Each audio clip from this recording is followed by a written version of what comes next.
O Divine Mother, you in your myriad of manifestations, we call you forth. We ask you to be with us. We ask that your voice be heard through me, that I be surrendered and open as the sky to allow you to speak what you want the world to know.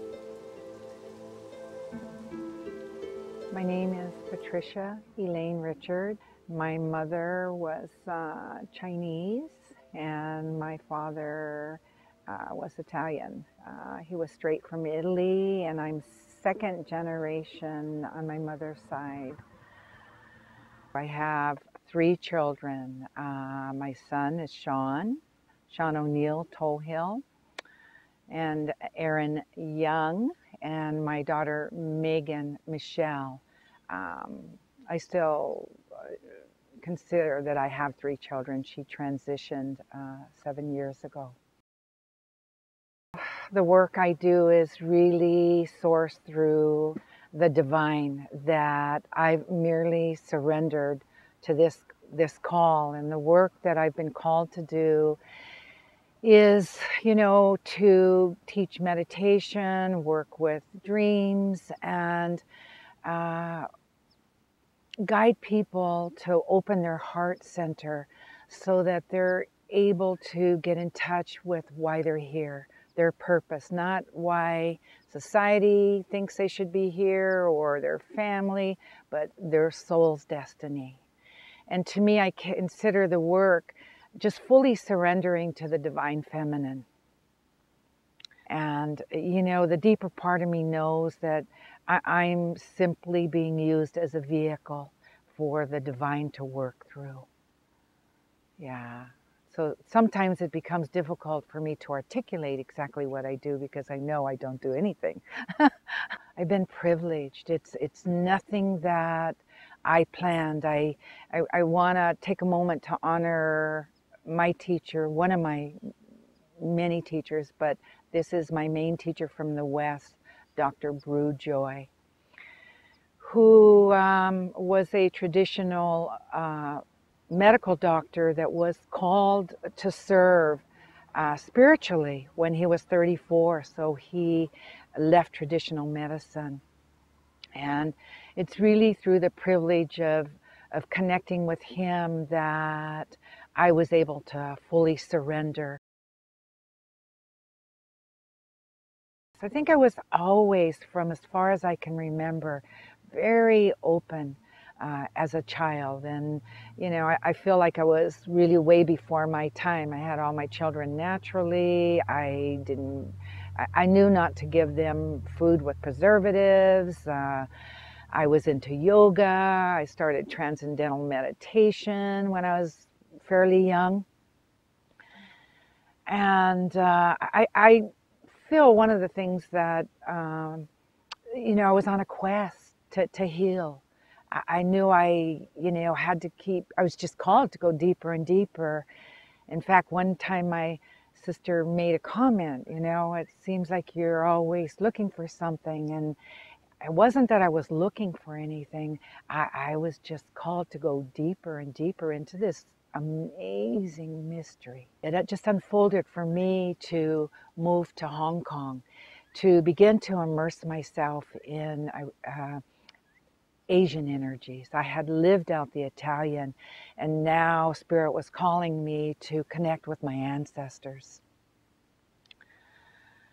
So I lived there for 3 years, and out of living there, it also was the main central point for many great masters to come through, Buddhist masters. That was their crossing point to Taiwan, to Japan.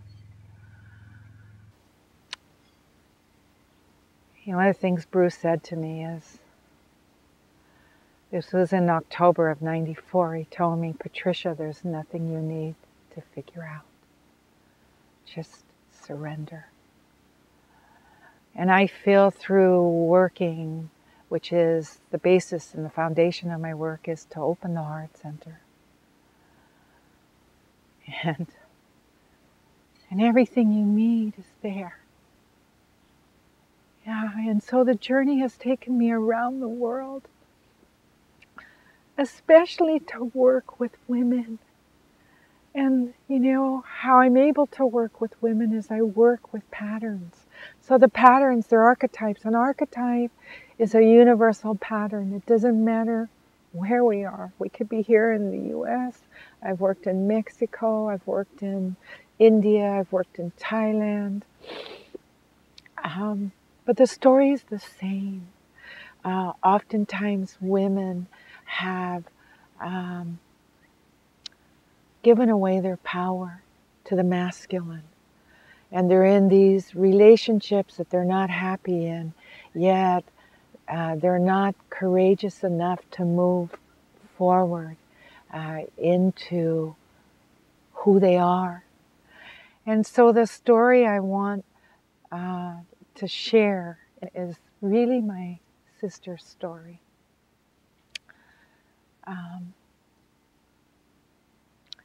She had a dream, and 5 weeks later she died.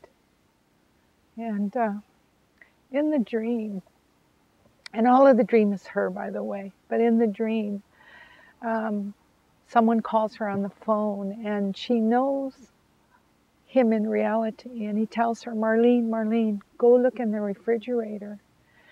And so she has to pass through the living room before she can get to the refrigerator. And her former husband's there in the dream, and so is the current boyfriend, who's from Argentina. The husband was from, he was German, but from the Austria-Hungarian border. And they both ask her in unison, who's on the phone? And she says, nobody. And she opens the refrigerator, and there's nothing but bins and bins of sour cream. And then she opens the top of the freezer, and there's a big frozen block of cream. And the interpretation of the dream is there is one masculine she feels connected to. It's the one on the phone. Yet the two in the living room, the former husband and the boyfriend, this shows the split in her psyche, that there's not an integration of her male-female energies. And then when she goes to the refrigerator, the cream is the feminine, and it had gone sour. And in the freezer, it's frozen, it's blocked. There's no life in something frozen. This is not just her story. It's many of my sister's stories. And I believe that Marlene is on the other side holding the energy for the ancestors. Because I also had an experience in Hong Kong where someone works on me and they're toning.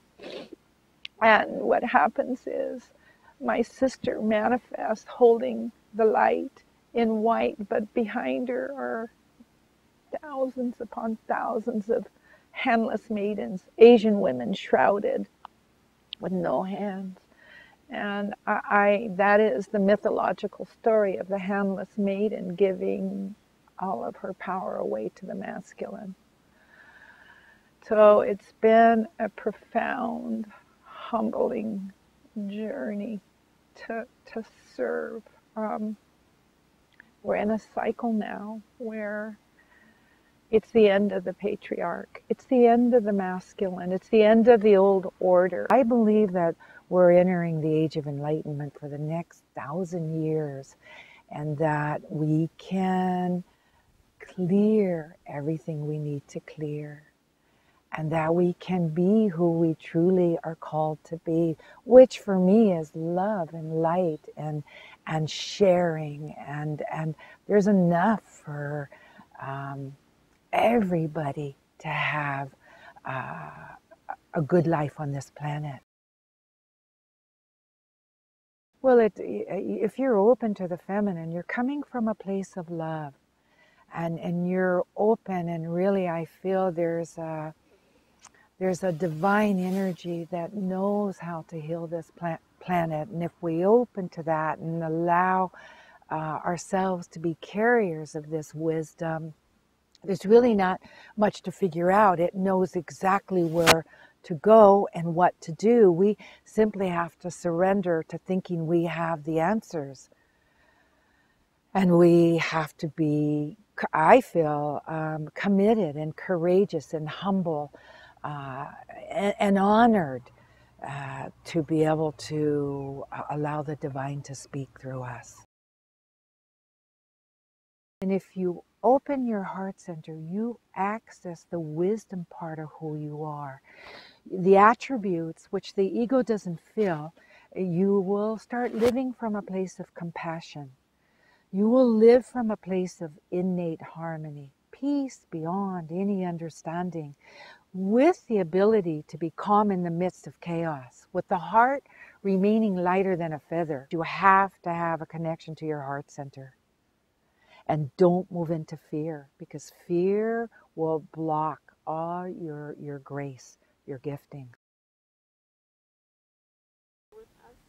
Well, I want to share a poem that came to me in April of 2001, and it didn't come back to me until recently.